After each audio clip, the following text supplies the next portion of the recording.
السلام عليكم ورحمة الله وبركاته. الحمد لله نحمده ونستعينه ونستغفره ونؤمن به ونتوكل عليه ونعوذ بالله من شرور أنفسنا ومن سيئات أعمالنا. من يهده الله فلا مضل له ومن يضلله فلا هادي له. ونشهد أن لا إله إلا الله وحده لا شريك له. ونشهد أن سيدنا ومولانا محمدا عبده ورسوله صلى الله عليه وعلى آله وأصحابه وبارك وسلم. أما بعد فأعوذ بالله من الشيطان الرجيم. بسم الله الرحمن الرحيم. فأما من أعطى واتقى وصدق بالحسنى فسنيسره لليسرى.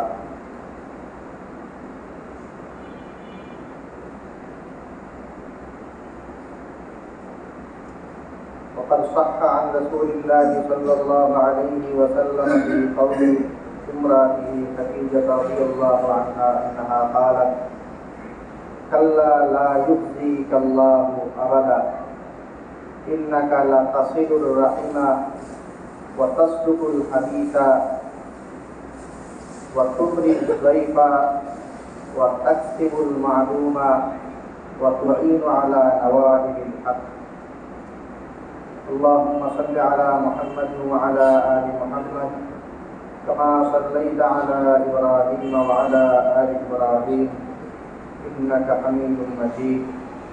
اللهم بارك على محمد وعلى آل محمد كما باركت على إبراهيم وعلى آل إبراهيم إنك حميد مجيد. سبحانك لا علم لنا إلا ما علمتنا إنك أنت العليم الحكيم.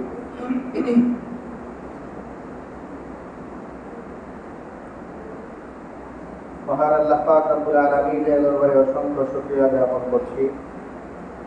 তিনি আমাদেরকে অন্যান্য জুমার ন্যায় আজকেও জুমার নামাজ আদায়ের জন্য পবিত্র ঘর মসজিদে আসার তৌফিক দান করেছেন, আলহামদুলিল্লাহ। মুহতারাম হাজিরিন, আপনারা সবাই জানেন আমাদের এই দেশ বর্তমানে খুব সংকটময় একটা পরিস্থিতির মধ্যে দিয়ে যাইতেছে।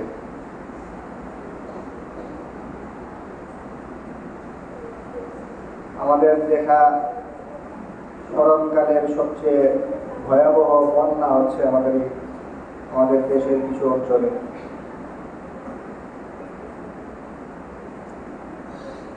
একে তো ব্যক্তির বিচার করলেও দেশের প্রায় বহু জেলার মানুষ এই বন্যায় আক্রান্ত। সিলেট, নেত্রকোনা, চাঁদপুর বা ওই অঞ্চলগুলো, এগুলোতে কুড়িগ্রাম, এইসব অঞ্চলে সাধারণত বন্যা হইলে সবসময় আমরা দেখি ওগুলো তলিয়ে যায়। তো এইবার সেই জায়গাগুলো বিস্তৃত হয়ে একদম আমাদের কাছাকাছি চলে আসছে। ব্রাহ্মণবাড়িয়ার অনেক জায়গা পর্যন্ত আসছে। এদিকে কিশোরগঞ্জের হাওড়েও সেইভাবে পানি করে না ঢুকলেও পানি বেশ আশঙ্কাজনক হারে বাড়ছে। আর যেসব জায়গায় হয়তো সেই জায়গাগুলিতেও দেখা যায় যে একটু উঁচা জায়গা, শহর যেগুলো, ওগুলোতে কেমন পানি উঠতো না, এবার শহর পর্যন্ত তলিয়ে যাচ্ছে। সব হিসাব মিলায়া আমাদের দেশে এই বন্যা, এরকম বন্যা আমাদের খুব একটা মনে পড়ে না, হয়তো আরো যারা বয়োজ্যেষ্ঠ ওনাদের কখনো হয়তো দেখে থাকবেন। আমাদের স্মরণকালে সবচেয়ে বড় বন্যা এটা বলা যায়। এটা হলো একটা দিক। আর বন্যা হইতেছে, এই বন্যাটা নিয়ে দুই চারটা কথা। আর এই বন্যাটা হইতেছে যে এটা আসলে তৈরি করা বন্যা। যেহেতু তৈরি করা বন্যা, এই কারণে কারা তৈরি করলো এদেরকে নিয়েও দুই চারটা কথা বলতে বলা হয়েছে। এমনিতে সবসময়ই আমাদের দেশের ফারাক্কা বাঁধ নিয়ে একটা সংকট আছে, যেটার সমাধান হচ্ছিল না। এবং সবসময়ই বন্যা হইলে পাহাড়ি ঢলে পানি নামা, ভারী বৃষ্টি হওয়া, এই সব কিছু কারণের পাশাপাশি আমাদের পার্শ্ববর্তী দেশ ভারত থেকে পানি আসা, এটাও একটা দায় থাকে। তবে এইবার সেই দায়টা এতটাই মারাত্মক যে এটাকে মানবতা বিরোধী অপরাধ হিসাবে চিহ্নিত করার মতো অবস্থা। এটাকে অনেকেই অমানবিক আচরণ এবং শত্রুতাবশত কোনো ধরনের কারণ ছাড়াই, যার কোনো ব্যাখ্যা হয় না, এই ধরনের শত্রুতাবশত পানি ছেড়ে দেওয়া হয়েছে। এটা একদমই ইচ্ছা করে যে এই পানিটা না ছাড়লেও তাদের কোনো সমস্যা হতো না। তো এটা তৈরি করা বন্যা। এই কারণে আমাদের এই পার্শ্ববর্তী দেশ ভারত, এদের সাথে আমাদের দেশের মানুষের মনোভাব এবং আমরা কি করতে পারি, এটাও একটা গুরুত্বপূর্ণ আলোচনা। প্রথম কথা হলো, আমরা যারা এই সময়টা এখানে আসছি, আল্লাহ তাআলার অশেষ শুকরিয়া, আমাদের এই অঞ্চলগুলো বন্যা থেকে বলা চলে মুক্ত। বন্যা থেকে মুক্ত থাকা মানুষজনের করণীয় বিশেষভাবে যদি আমরা উল্লেখ করি, তাহলে 3টা করণীয় আমরা বলতে পারি যারা বন্যা কবলিত না তাদের জন্য। একটা করণীয় হলো, যে কোনো দুর্যোগ থেকে যদি কেউ নিষ্কৃতি পায়, দুর্যোগ থেকে রক্ষা পায়, এটা আল্লাহ তাআলার একটা বিশেষ নিয়ামত মানুষের উপরে। আল্লাহ তাআলা এই ক্রাইসিস মুহূর্তে আমাকে রক্ষা করছে। তো এই নিয়ামতের শুকরিয়া আদায় করা, এটা হলো সবচেয়ে বড় করণীয়। সারা দেশের এই সংকটময় মুহূর্তে আল্লাহ তাআলা আমাদেরকে ভালো রাখছেন, এই জন্য আল্লাহ তাআলার কাছে শুকরিয়া আদায় করা। শুকরিয়া আদায় করে আল্লাহ তাআলা যে কোনো মুহূর্তে আমাদেরকে ভালো রাখা, এই ভালো রাখার যে ধারাবাহিকতা, সেটা আল্লাহ তাআলা বজায় রাখেন। কোরআনে কারিমে আল্লাহ তাআলা সেই বিষয়ে বলেন, লা ইন শাকারতুম লা আযীদান্নাকুম, তোমরা যদি শুকরিয়া আদায় করো, কৃতজ্ঞ হও আমার, তাহলে তোমাদের এই পরিত্রাণ, তোমাদেরকে নিরাপদ রাখা যে ধারাবাহিকতা, সেটাকে আমি প্রবৃদ্ধি করবো, বাড়ায় এটা চলমান থাকবে। এই হইল একটা করণীয়। আর আরেকটা করণীয় হইল, বন্যার্থ যারা, তাদের জন্য দোয়া করা, তাদেরকে যেন আল্লাহ তাআলা এই পরিস্থিতি থেকে দ্রুত মুক্ত করেন, উত্তরণের ব্যবস্থা করেন, এই জন্য দোয়া করা। দোয়া করার এখানে এমনিতেই তো দোয়া করা যে কোনো পরিস্থিতি দিয়ে আমরা বলি, ধর্মীয় বয়ানে এটা অটোমেটিকই চলে আসে। আমরা যখন যে কোনো কিছু ধর্মীয় বয়ান দিই, হাদিসের মধ্যে আছে, নবী সাল্লাল্লাহু আলাইহি ওয়াসাল্লাম বলেন যে দুআউ মুখুল ইবাদা, ইবাদতগুলোর মূল কথা দোয়াই। দোয়া যে কোনো ইবাদতেরই মূল কথা, সেই হিসাবে বরাবরই দোয়া করা, এই কথাগুলি আমরা গতানুগতিক বলি। এখানে গতানুগতিকতার বাহিরে দোয়ার কথাটা আনার যথেষ্ট কারণ আছে। এখানে স্বাভাবিক গতির দোয়া যেটা, সেটা না। এখানে দোয়া করার কথাটা আমরা বলতেছি বেশ কিছু কারণে। একটা হইল, যারা বন্যায় আক্রান্ত তারা তো দোয়া করে, নিজেরা বিপদে পড়লো, বিপদের সময় মানুষজন এমনিই আল্লাহ তাআলার দিকে ধাবিত হয়, আল্লাহ তাআলার কাছে মানুষজন ফিরে আল্লাহর কাছে দোয়া করে, এটা একটা স্বাভাবিক নিয়ম। আর আমরা বলতেছি বন্যায় আক্রান্ত না যারা, তাদের করণীয়র মধ্যে একটা হইল দোয়া করা। এর কারণ হইল, বন্যায় আক্রান্ত না এমন মানুষ যদি দোয়া করে, এর অর্থ হইল অন্য কারো জন্য দোয়া করা। অন্য কারো জন্য দোয়া করলে, হাদিসের মধ্যে আছে, নবী সাল্লাল্লাহু আলাইহি ওয়াসাল্লাম বলেন, 2টা লাভ। একটা লাভ হইল, অন্য কারো জন্য দোয়া করলে সেই দোয়া খুব দ্রুত কবুল হয়। নিজের জন্য দোয়া মানুষজন এটা করেই, এটা নিজের স্বার্থের জন্য করতেই হয়। অন্যের জন্য যখন দোয়া করে, সেই দোয়াটা খুব তাড়াতাড়ি দ্রুত আল্লাহর কাছে কবুল হয়। তো এই কারণে যারা বন্যা মানুষের জন্য কিছু করণীয়ের মধ্যে বন্যা আক্রান্ত না যারা, তাদের বিশেষ একটা করণীয় দোয়া করা। দোয়া করলে অন্যের জন্য, যেহেতু দোয়া হাদিসে আছে অন্যের জন্য দোয়া করলে সেটা কবুল হয়।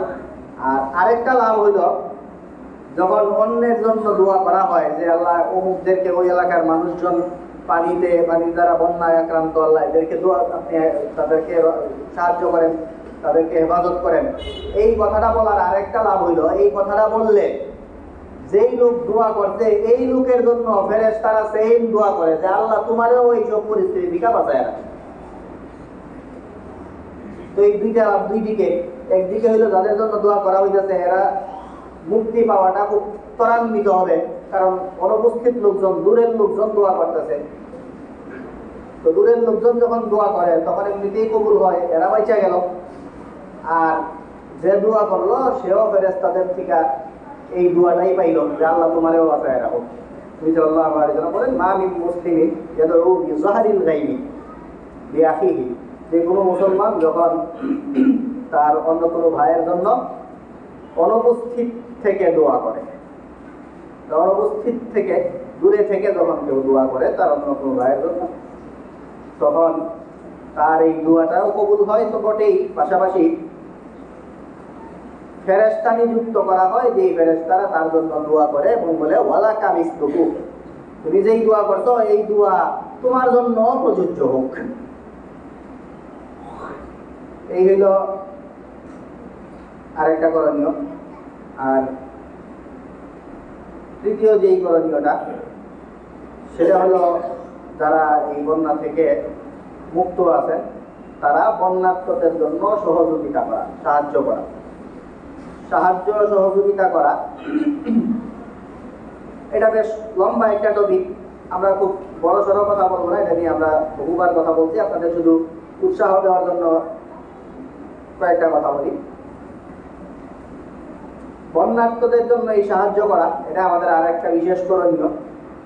এটা এমন একটা করণীয় যেই করণীয়গুলোর মধ্যে এই আল্লাহ তাআলা মানুষজনকে যেই সব কারণে, যেই কোনো ক্রাইসিস থেকে মুক্ত রাখেন, আল্লাহ তাআলা যেই কোনো সংকট থেকে মানুষজনকে যে হেফাজত করেন, সেই হেফাজত করার কিছু কারণ আছে।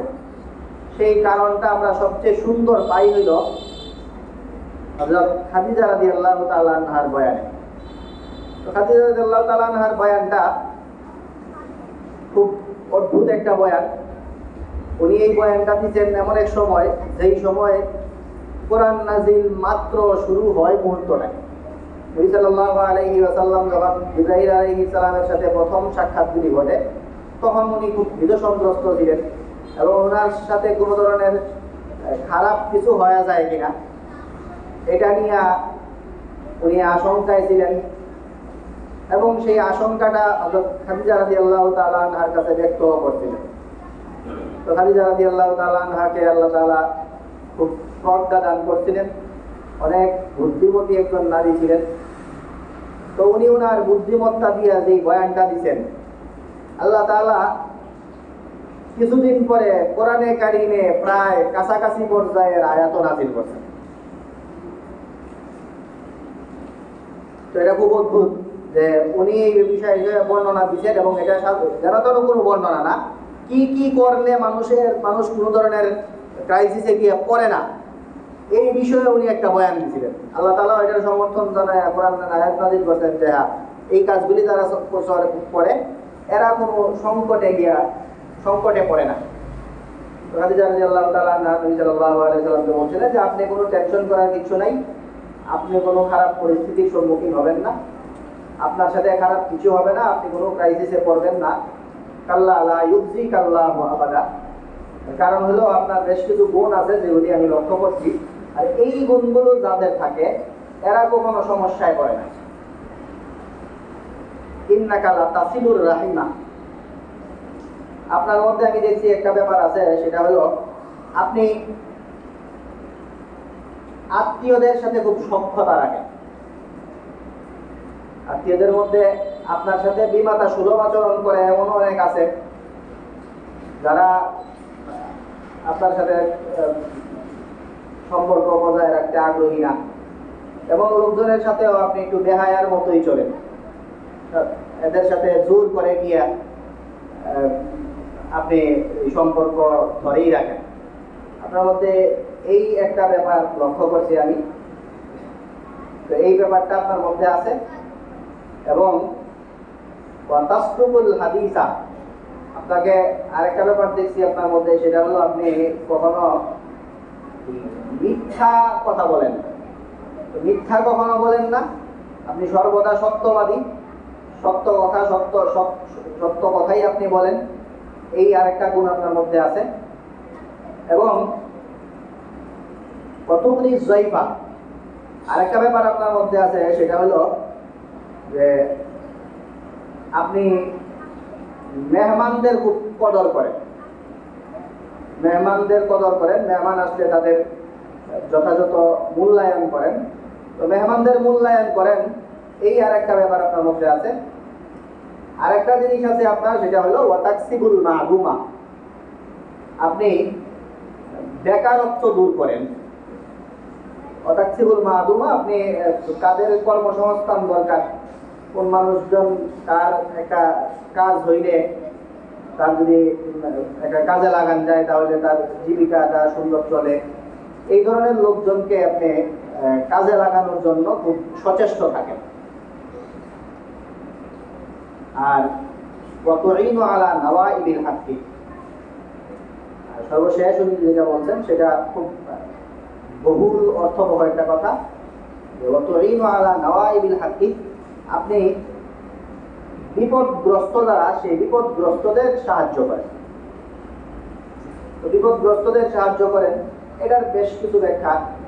একটা তো হলো যে কোনো দুর্যোগে যারা পড়ে, সেই দুর্যোগ কবলিত মানুষজনের সহায়তায় আপনি এগিয়ে আসেন, অথবা যারা কোনো ধরনের মিথ্যা মামলায় ফেসে গেছে, এই মিথ্যা মামলায় যারা ফেসে গেছে এদের জন্য আপনি কাজ করেন, এদেরকে আপনি সেখান থেকে উদ্ধার করেন। তো এই ধরনের অর্থবহ কথা, ওয়াতুঈনু আলা নাওয়াইবিল হাক্কি, আপনি যারা বিপদগ্রস্ত সেই বিপদগ্রস্ত লোকদের সাহায্যে আপনি এগিয়ে আসেন। তো এই কাজগুলি আপনি করেন, তো এই কাজগুলি করেন, তো এই প্রত্যেকটা কাজ খুব ভালো কাজ, আমরা জানি, সবাই আমরা বুঝতেছি ভালো কাজ, কিন্তু এখানে খুব মনোযোগ দেওয়ার ব্যাপারটা হলো যে উনি প্রায় কোরআন নাজিল শুরুই হয়নি সেভাবে, জিবরাইল আলাইহিস সালামের সাথে মাত্র সাক্ষাৎ হলো নবী সাল্লাল্লাহু আলাইহি ওয়াসাল্লামের, ওই মুহূর্তে খাদিজা রাদিয়াল্লাহু তাআলা আনহা, এই ব্যাপারগুলো এতটাই স্বীকৃত ব্যাপার যে খাদিজা রাদিয়াল্লাহু তাআলা আনহার মতো উনি একজন নারী, উনিও বলে বসলেন নবী সাল্লাল্লাহু আলাইহি ওয়াসাল্লামকে যে এই কাজগুলি যেহেতু আপনি করেন, যে এই কাজের মানুষ কোনো সময় বিপদে পড়ে না, এরা সংকটে পড়ে না। আল্লাহ পাক রব্বুল আলামিন কোরআনে কারীমে এই কথাটাই বলেন। বেশ কিছুদিন পরে যখন কোরআন নাযিল হয়, তখন আল্লাহ তাআলা কোরআনে কারীমের মধ্যে বলেন, আম্মা মান আতা ওয়াত্তাকা ওয়া সাদ্দাকা বিল হুসনা ফাসানুয়াসসিরুহু লিল ইউসরা। আম্মা মান আতা, আর যেই লোক দান করে যায়, ওয়াত্তাকা, এবং আল্লাহকে ভয় করে, ওয়া সাদ্দাকা বিল হুসনা, এবং সত্যবাদী হিসেবে নিজেকে প্রতিষ্ঠিত করে আর ভালো কাজগুলির দ্বারস্থ হয়, ফাসানুয়াসসিরুহু লিল ইউসরা, আমি তাকে কোনো কঠিন পরিস্থিতিতে নিয়ে ফেলব না। আল্লাহ তাআলা, আমরা যে হাদিসটা বললাম সেই হাদিসের প্রায় কাছাকাছি পর্যায়ের বক্তব্য কোরআনে কারীমের মধ্যে আল্লাহ তাআলা বলেন যে এই কাজগুলি করলে তাকে কোনো কঠিন মুহূর্তে, কোনো সংকটময় পরিস্থিতির মধ্যে দিয়ে তাকে তার দেওয়া লাগবে না, সেখান থেকে আমি তাকে উদ্ধার করব। এছাড়া যে কোনো পরিস্থিতিতে দান করা, বিশেষ করে যখন মানুষজন সংকটময় পরিস্থিতিতে থাকে, এই সময়ে দান করা, এগুলো আল্লাহ তাআলা মানুষের উপরে যে বিভিন্ন সময়ে রাগান্বিত থাকেন, মানুষের অপরাধের কারণে আল্লাহ তাআলা যে ক্রোধ, সেই ক্রোধগুলিকেও দূর করে। হাদিসের মধ্যে নবী সাল্লাল্লাহু আলাইহি ওয়াসাল্লাম বলেন, ইন্নাস সাদাকাতা লা তুতফিউ গাদাবার রাব্বি, নিশ্চয়ই এই সাধারণ দান ইত্যাদি, এগুলো আল্লাহ তাআলার মানুষের উপরে যে রাগ, সেই রাগকে নিভিয়ে দেয়। এবং মানুষজন অনেক সময় মানুষের মৃত্যু হয়, যেটাকে অপমৃত্যু বলা চলে, অর্থাৎ মিতাতাসু, যেই ধরনের মৃত্যু মানুষজন আকস্মিক মৃত্যু, যেটা মানুষজন মনে করে না যে এই পরিস্থিতিতে সে মারা যাবে, রাস্তাঘাটে অ্যাক্সিডেন্টে মারা যাবে, এই ধরনের অপমৃত্যু যেগুলো, সেগুলো থেকেও এই দান সৎকার ইত্যাদি মানুষজনকে বাঁচায়। সাল্লাল্লাহু আলাইহি ওয়াসাল্লাম হাদিসে বলেন যে মানুষ অনেক বিপদ পড়ে, এবং বিপদে না পড়লেও বিপদে পড়ার মতো পরিস্থিতি থাকে। অনেকে বিপদে পড়ে না, কিন্তু কেন পড়ে না এটা বোঝা দরকার। যে বিপদে যে পড়ে না অনেকে, আসলে তার জন্য বিপদ সে পড়ত, সেই বিপদটা দূর করে কোন জিনিসে? ফিতনাতুর রাজুলি ফি আহলিহি ওয়া মালিহি ওয়া ওয়ালাদিহি, মানুষজনের বিপদ আপদ থাকে, সেই বিপদ আপদ তার নিজের ব্যাপারেও বিপদ ঘটতে পারে, আর তার পরিবারেও বিপদ ঘটতে পারে, এবং তার ব্যবসা বাণিজ্য ধস নামতে পারে, তার সম্পদ ইত্যাদির ব্যাপারে, পারিবারিকভাবে বা তার নিজস্ব ব্যক্তিগত ভাবে, যে কোনোভাবেই মানুষজন বিপদের দ্বারপ্রান্তেই থাকে। সেই বিপদটায় দূর করে কিছু জিনিস, ওই কাজগুলি যদি মানুষজন করে, তাহলে আর এই বিপদটায় আনুষ্ঠানিকভাবে সে পড়ে না, এটা দূর হয়ে যায়। বাকি এই বিপদগুলো মানুষকে ধাওয়া করে চতুর্দিক থেকে, এই বিপদগুলি আসি করে আর কি। যারা এগুলোকে দূর করার মতো কাজগুলির আশ্রয় নেয় না, এরা বিপদে পড়ে যায়, আর যারা এই কাজগুলি করে ফেলে, এরা আর এই বিপদে পড়ে না। তো বিপদে পড়ে না কারা? এটা হলো তুকাফিরুহা সালাতু ওয়াস সাদাকাতু ওয়াস সাওমু ওয়াল আমরু বিল মারুফি ওয়ান নাহয়ু আনিল মুনকার। এগুলোকে সরিয়ে দেয় মানুষের ব্যক্তিগত বিপদ, পরিবারের বিপদ, অথবা তার অর্থনৈতিক যে বিপদগুলো, সেই বিপদগুলো সরিয়ে দেয় হইল নিয়মিত নামাজ আদায় করা এবং নিয়মতান্ত্রিক রোজা রাখা এবং দান সৎকার করা, আর সৎ কাজের আদেশ দেওয়া এবং অসৎ কাজ থেকে বারণ করা। এই 5টা কাজ, এই কাজগুলি যদি মানুষজন করে, এই কাজগুলি করলে মানুষের যে বিপদ আসার কথা, মানব জীবনে চলতে গেলে এই বিপদগুলি আসতেই থাকে মানুষের সাধারণত। তো যেই হারে বিপদ আসতো, সেই বিপদের হার আটকে যায় মানুষের, সেইভাবে আর মানুষের কাছে বিপদ আসে না যদি সে এই কাজগুলি করে। তো এটা তো কোরআন হাদিস দ্বারা আমরা এই সংকটময় মুহূর্তে, এই বন্যার পরিস্থিতিতে মানুষজনকে সাহায্য করা, এইসব বিষয়, বন্যা প্রায়ই আমাদের এই অনেক সময়ই হয়, গত বছরও প্রায় এই সময়টাই বন্যা হয়েছে, সেই সময় আমরা এইসব বিষয়ে কথা বলছি। এই কথাগুলি আপনারা প্রায় সবারই জানাশোনাই, তো আমরা শুধু স্মরণ করাই দিলাম আপনাদেরকে যে এই বন্যার পরিস্থিতিতে মানুষের পাশে দাঁড়ানো। মানুষের পাশে দাঁড়ানো, কিভাবে দাঁড়ানো, এটা একটা ব্যাপার। মানুষের পাশে দাঁড়ানোর জন্য সবচেয়ে সহজ তো হইল মানুষের কাছে টাকা থাকে, টাকা দিয়ে দেওয়া। অনেক জায়গায় যেহেতু আমাদের কাছাকাছি পর্যায়ে এগুলি চলে আসছে, আগের মতো এত দূরে না, এই জন্য উদ্ধার করার জন্য ব্যবস্থা করা, যাদের এই সাহস আছে তারা নিজেরাও এখানে গিয়া মানুষজন যারা আটকা আছে তাদেরকে উদ্ধার কাজের জন্য ব্যবস্থা করা।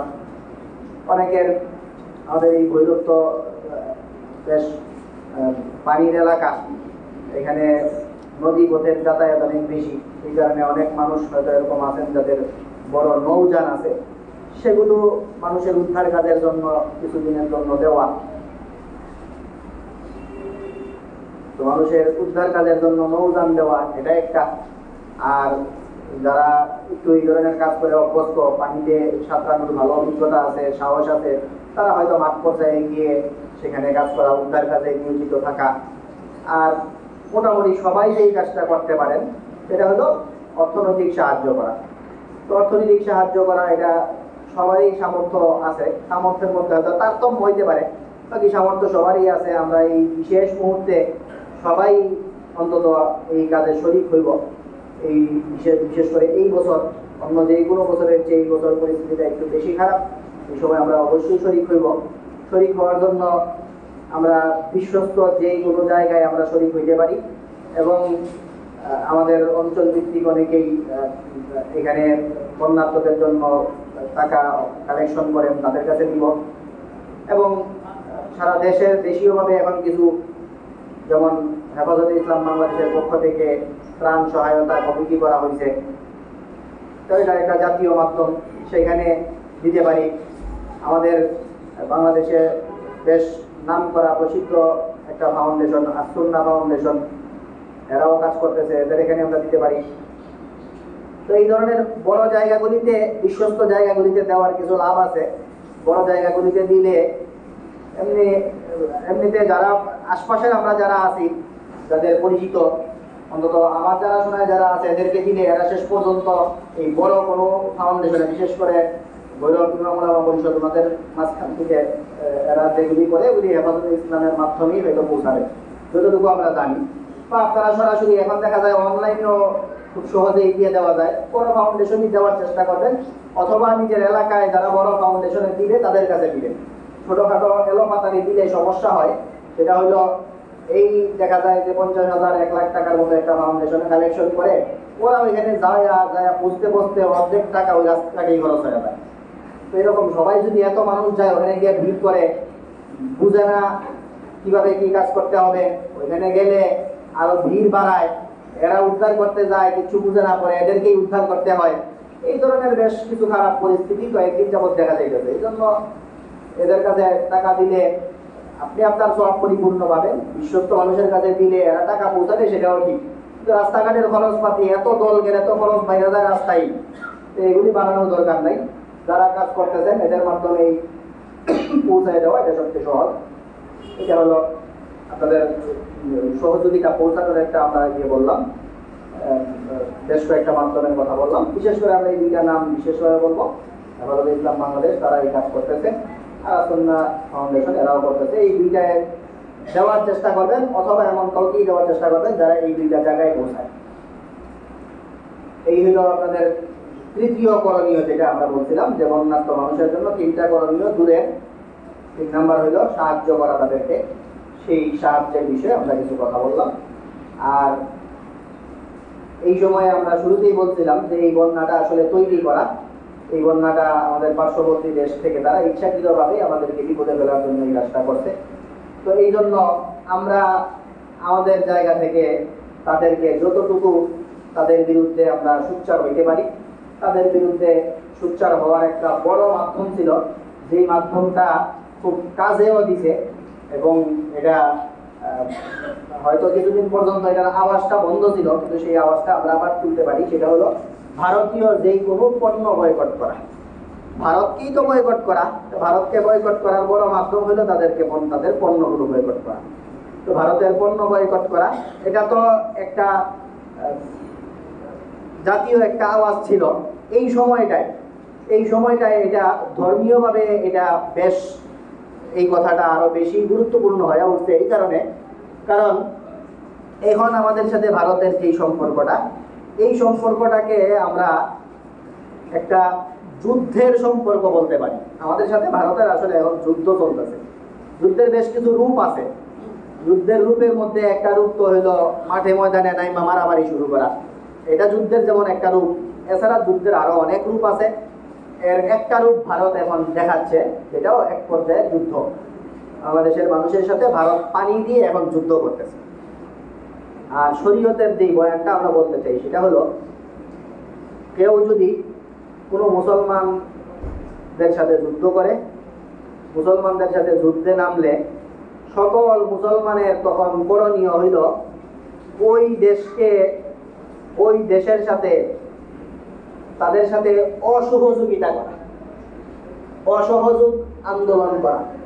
এমনিতে ভালো, যেই কোনো পরিস্থিতিতেই মুসলমানদের সাথে খারাপ সম্পর্ক, মুসলমানদের ক্ষতি করে, এবং যেই কোনো জনগোষ্ঠী, ইহুদি, আমরা ইসরায়েলের ব্যাপারে বরাবরই বলে থাকি, অথবা কট্টর হিন্দুত্ববাদ, এদের সবার সাথেই লেনদেন, আচার আচরণ, মানুষের চলার সময় আমরা ব্যবসা বাণিজ্য, এদের সাথে এদের জিনিস কেনাকাটা করা, এদের কাছে সাথে কোনো ধরনের ব্যবসায়িক সম্পর্ক রাখা, এটা না করা সবসময়ই ভালো। এদের সাথে এগুলি করাটা মাকরুহ এই পর্যায়ে। এটা হলো শরীয়তের সাধারণ বয়ান। আর যখন যুদ্ধ চলে, এই যুদ্ধ চলার সময় আনুষ্ঠানিক যখন যুদ্ধ চলে যায়, যুদ্ধ পরিস্থিতি তৈরি হয়ে যায়, ওই যুদ্ধ চলার সময় তাদের সাথে লেনদেন করা, তাদের সাথে ব্যবসায়িক সম্পর্ক রাখা, এটা হারাম। তো এই হলো শরীয়তের মাসলা। আর ভারত বর্তমানে যে কাজটা করছে, এটাকে আমরা বলতে পারি একদম অকপটেই যে তারা আনুষ্ঠানিকভাবে আমাদের সাথে যুদ্ধে নেমে গেছে। যুদ্ধটা সবসময় আপনাদের অস্ত্র দিয়ে হয় ওরকম না, যুদ্ধ পানি দিয়ে এখন করতেছে না, যে কোনোভাবে যুদ্ধ করা যায়। তো ভারত এখন আমাদের সাথে যুদ্ধ করতেছে, আর যুদ্ধ যখন করে ওই সময়ে তাদের সাথে কোনো ধরনের লেনদেন ইত্যাদি করা যায় না। অন্য সময়ই করা ঠিক না, আর এই সময় করা হারামি। এই কারণে পণ্য বয়কট এটা আমাদের জন্য এখন ফরজ হয়ে দাঁড়াইছে। এটা পণ্য বয়কট এটা শুধু আর স্লোগান না, ভারতের পণ্য, ভারতের তৈরি জিনিসগুলি যেগুলি বাংলাদেশেও আসে সেগুলি কেনাকাটা, এগুলি করা, এগুলো খুব সতর্কতার সাথে আমাদের এই সময় এড়িয়ে চলতে হবে। এবং অন্যান্য যেই যা যা করা যায়, ভারত আমাদের কাছ থেকে অনেক সুবিধা নিছে। আমাদের এই গত হওয়া প্রধানমন্ত্রী এক সময় বলছিলেন যে ভারতকে আমরা যা দিছি আজীবন মনে রাখবে। তা আমরা কি কি দিছি এগুলি খতিয়ে দেখে ওগুলি আবার ফেরত আনার ব্যবস্থা, এগুলি যেন করা যায়, সেই জন্য আমাদের দাবি তুলতে হবে। আমরা ভারতকে সব ধরনের অসহযোগিতা, আমাদের ব্যক্তিগতভাবে আমরা তো পণ্য কিনবই না, পণ্য বয়কট করব। আর আমাদের রাষ্ট্রীয়ভাবে ভারত আমাদের কাছ থেকে যেই সুবিধাগুলি পাওয়া থাকে, অনেক সুবিধা আছে যেগুলি ভারতের সাথে আমাদের রাখতে হয় কাছের দেশ হিসাবে। অনেক সুবিধা আছে যেগুলি আমরা ভারতকে না দিয়া অন্য কাউরে দিয়া দিলে ভারত তেলে বেগুনে জ্বলে উঠবে। এই ধরনের জিনিসগুলি ভারতকে না দিয়া প্রয়োজনে অন্যদেরকে দেওয়া, তারপরেও ভারতকে যেন না দেওয়া হয়, এই জন্য আমরা আমাদের জায়গা থেকে সর্বমহলে আমরা সোচ্চার হবো, সেই দাবিগুলি আমরা উপর পর্যন্ত পৌঁছানোর জন্য চেষ্টা করি। এছাড়া আরো যাদের যেই তো ধরনের আইডিয়া থাকে সেগুলো নিয়ে আপনারা শেয়ার করবেন, এগুলি আপনারা বাস্তবায়ন করবেন, যার দ্বারা ভারত যেন আমাদের দ্বারা কোনো ধরনের উপকার লাভ না করতে পারে, বরং ক্ষতির সম্মুখীন হয়। ভারতকে যতটুকু সম্ভব কোণঠাসা করে যেন রাখা যায়, এই জন্য সচেষ্ট হওয়া, এটা আমাদের সবার এই সময়ে খুব এটা অবধারিত। যে কোনো জিনিস কোরআন হাদিসে একদম ট্যাক্স না থাকলে ফরজ বলা যায় না আর কি শব্দটা চয়ন করা, বাকি এটা ফরজের মতো আমাদের জন্য আবশ্যিক একটা বিধান। আমরা অবশ্যই এই ব্যাপারে সবাই সচেষ্ট হব। এবং শুরুতেই আমরা যে কথা বলছিলাম, আমরা সবাই নিজেদের জায়গা থেকে বন্যার্থদের সহযোগিতায় এগিয়ে আসবো। আল্লাহ পাক রব্বুল আলামিন আমাদের সবাইকে কথাগুলি বুঝা এবং এগুলি আমল করার তৌফিক দান করুন। আলহামদুলিল্লাহ রাব্বিল আলামিন। সামনে জায়গা ফাঁকা আছে, আমরা এই জায়গাকে পূরণ করি, তারপরে